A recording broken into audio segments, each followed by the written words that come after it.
Hello, welcome to another episode of This, That, and the Other, and I want to wish everybody a happy Thanksgiving. I was watching television today on the news and saw that there was a boy, as a matter of fact, started getting on YouTube when he was 3 years old, and he demonstrates various toys around Christmas and dances. This kid's a first grader right now, but I mean, he gets billions of views, and this kid is like the eighth most watched videos.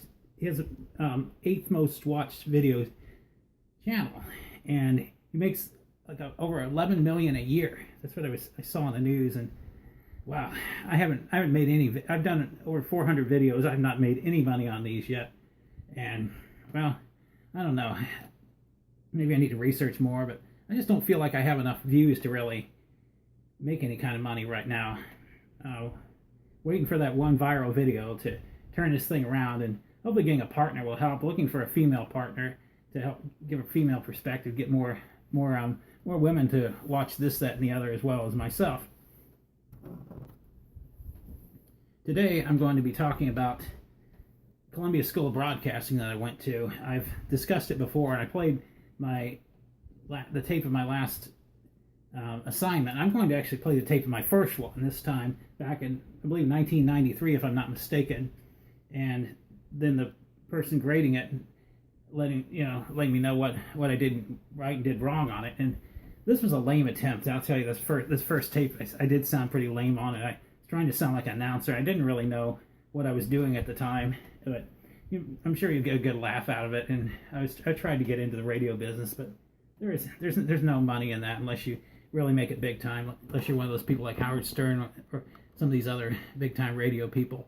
But without any further ado, let me get this thing going. I want to mention, you're not going to see my face on this. I just want you to hear the tape itself, and I don't want to really stand there. I want you to keep looking at me while I'm playing the tape. Kind of boring. I want you to hear what's on the tape, and I will do comments along the way.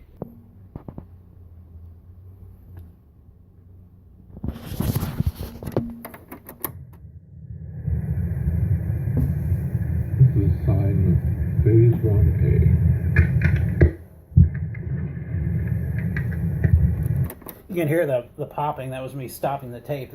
I did this on a condenser type tape recorder. Terrible quality. You're in touch with the sound of today and tomorrow. CSP Boston. Columbia School of Broadcasting gave me things to read, and well, that's what I was doing. Like I said, it was a lame attempt on my first attempt, and I learned from it. This is CSP Houston, the western voice of all the Southwest, partner. Get down and boogie. Get it on. Get in tune with the times. Get with CSP Chicago's Soundbox. It's 3 p.m. Eastern Daylight Time. Time for the news on CSP Rockford. Beautiful music is here, there, and everywhere from CSP Baton Rouge. It's 80 degrees hot and 45% humid at the Weathertown CSP Denver.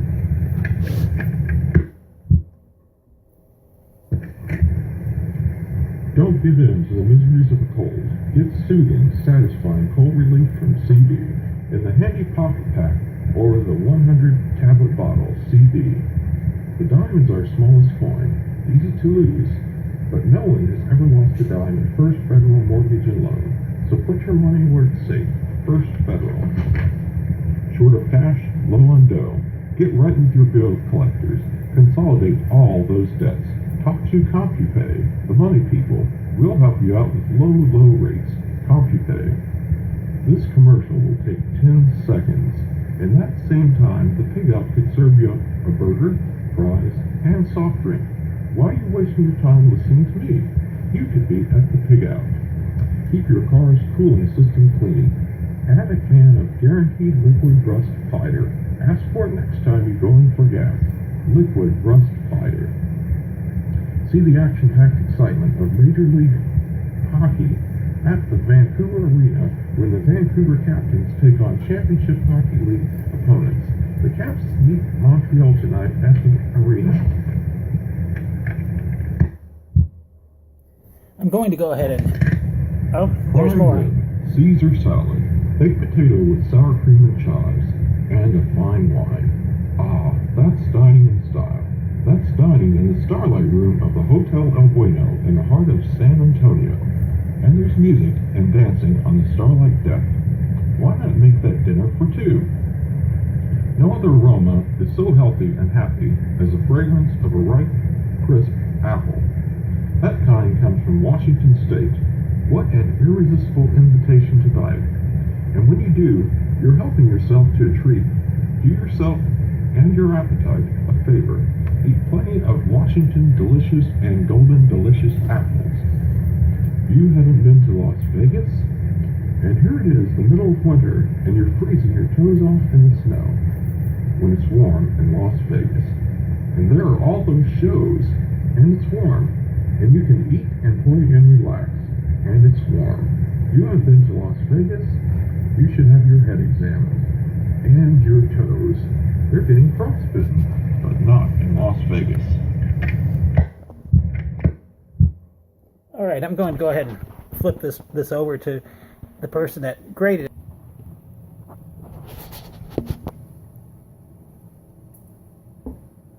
Hi, Doug. My name is Tom Huell. Welcome to the Columbia School of Broadcasting. A little bit about me. I work at KNX News Radio in Los Angeles as an anchor and a reporter. I've also worked in Chicago, Dallas, San Francisco, various other smaller markets. I've been in broadcasting for about 24 years now. The way the school works, I'm sure this has been explained to you. I'll go over it again very briefly on this critique. You do the assignment, put it on tape, send it in to the school. The school sends it out to one of us instructors. We listen to it, jot down some comments on the critique sheet form. You get a copy of that form back. And we also talk to you a little bit based on the notes that we've taken on the form. So just by looking at the form, you may get a look at some of our notes, but you won't really get the full comment without listening to this critique. That being said, happy talk over. Let's kick a little butt here, okay? Final grade on Phase 1A, Doug, is a B-. Now, yeah, that may be a little bit lower than what you were hoping for. Please do not despair this early on. You have the basic tools, the basic abilities here. It's now a matter for us and you to shape those tools and use them more effectively and more efficiently. That's the whole purpose of these critiques. None of the instructors gets off on telling a student what the weak points are. But we do have to point out these weak points so you can recognize them and strengthen them as you progress through the course. Let's get into it. Your reading, 17 points out of 20. It's really very good, smooth and accurate. Little bit on the reedy side here. What we would like to hear is a little more confidence, a little more conversational flow in your reading. A little more practice might help with this. Think as you go over the copy, as you practice the copy, think about what you are saying. Think about the images you are trying to convey, and just be in control. Know what it is you are going to be saying, not just the words, but what the words mean, so you can string them together in thoughtful, complete phrases and sentences. Pronunciation, a little bit lower, 15 points out of 20. You are accurate, but there's some slurring, soft consonants, and some regionalism. Best piece of advice I can give you at this point, Doug, is to open your mouth more for the vowels. A lot of people fall into what's called a lazy mouth pattern. Now, this is no reflection, of course, on anybody's personality or lifestyle or anything like that, but lazy mouth simply means that one or more elements of your mouth are not moving far enough or not moving enough to get into the proper position to form the proper sounds. Examples at the bottom of the critique sheet here. Right out of the chute, when you were giving me your name, you said, I'm Doug Rainey. Instead of I'm. There's a difference in sound there. I'm. It involves opening your mouth, moving your lips, your tongue, and your jaw more. You say you're instead of your. Practice these two different versions here. When you say you're, you don't have to move your jaw hardly at all. When you say your, you have to drop your jaw, form kind of an O with your lips to get that your or sound out.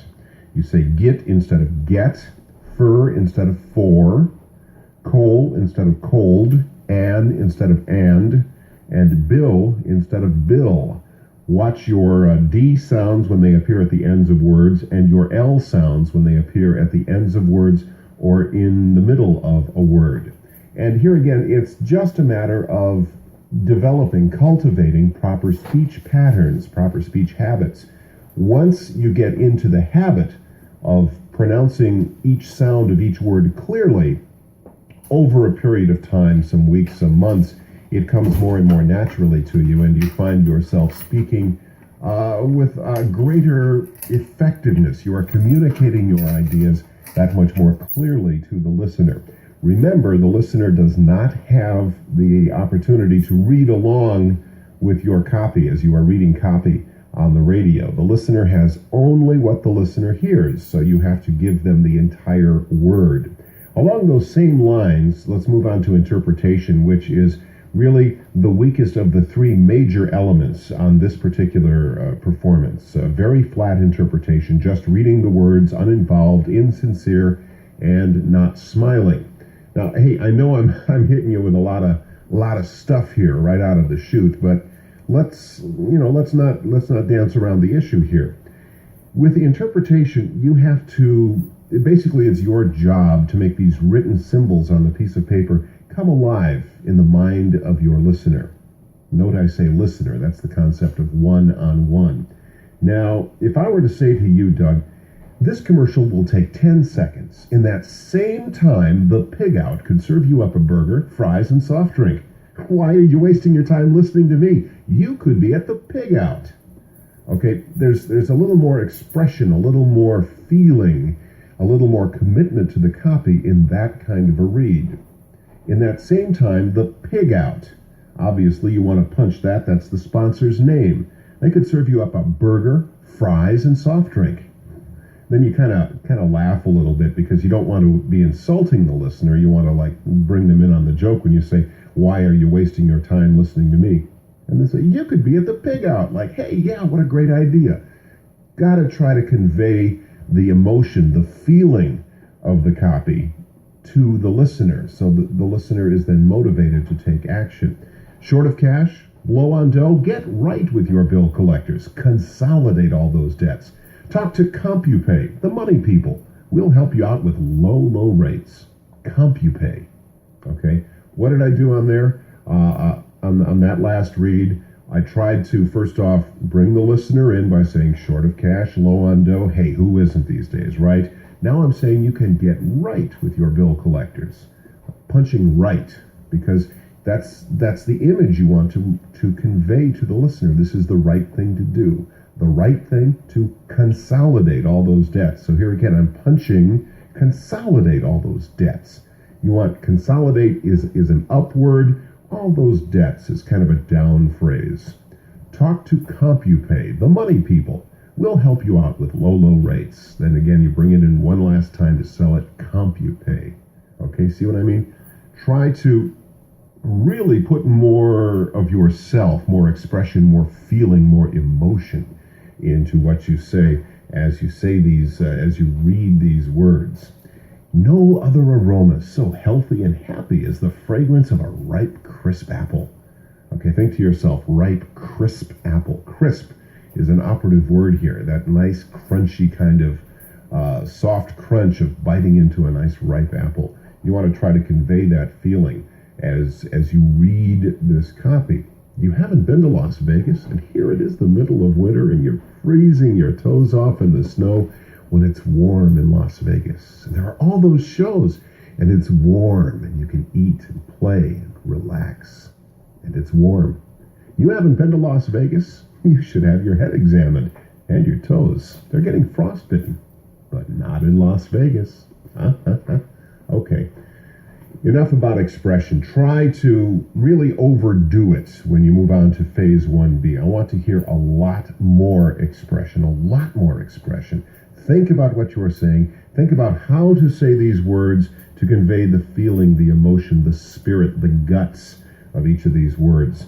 And when you get to the point where you're doing it too much, we'll back you off. Don't worry about that. But I really think you need to put a lot more pizzazz into your delivery on the interpretation. Voice, 8 out of 10. Clear, melodious, a little bit under-projected here, Doug. Speak up, project, breathe from the diaphragm. You know, When you walk into a studio and sit down at a microphone, you are in an unfamiliar environment, and there is a certain threat in that. Until you become more used to it, you feel odd, out of place, you feel uncomfortable, and as a result of that, you are not speaking up as clearly as you really should be.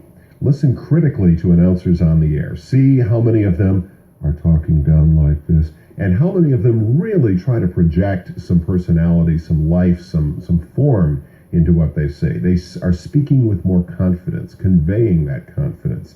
And this is something that's going to take some practice, more time at the microphone, just getting used to talking out loud in a room by yourself. Do that. Do that at home. Do that in the studio. Practice a lot. You will get more used to it. Remember, you are talking to somebody at the other end of this microphone. Speak directly to that listener. Mic technique and recording quality, you're a little bit off mic. It's poor quality, a low level, generally a timid quality to this kind of recording. Let's put some more guts into it, okay? Pace and timing seems to fit the copy okay. Really a good effort for a Phase 1A assignment. I don't mean to be hitting you over the head with all these different things from all different directions, but what I'm trying to do here is kind of give you an overview of the type of performance that the instructors will be expecting from you as you progress through the course. Obviously, first time out of the chute, there's bound to be some problems, some mistakes, some areas where could use a little more work, and I think we've touched on them in this critique. I hope it helps you now as you move on to Phase 1B. Really, let's concentrate on pumping a lot more feeling, a lot more expression into your delivery. That's it for Phase 1A, and that's a little taste of what's in store for you as you progress through the course. Again, welcome to the Columbia School of Broadcasting. I'm sure you'll do just fine as soon as you get a little more comfortable and familiar with what it is you are doing and with your new surroundings. I'm Tom Huell in Los Angeles.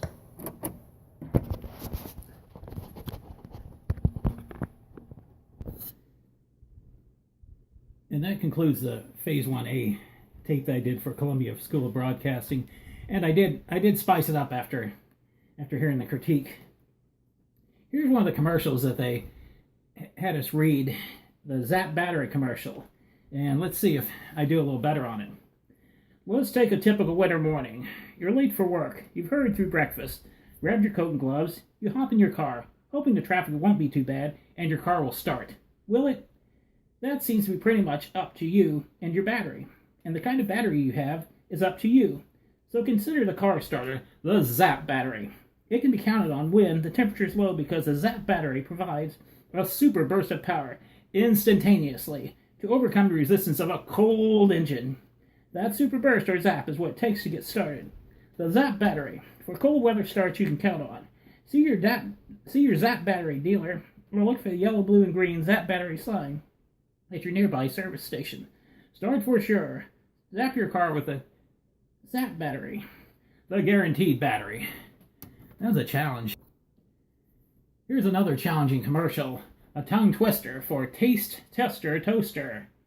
If you own an ordinary breakfast toaster, chances are you wake up every morning to the tedious task of tossing toast into a traditional toaster. Boring, isn't it? Well, a toaster by the Taste Tester will change all that.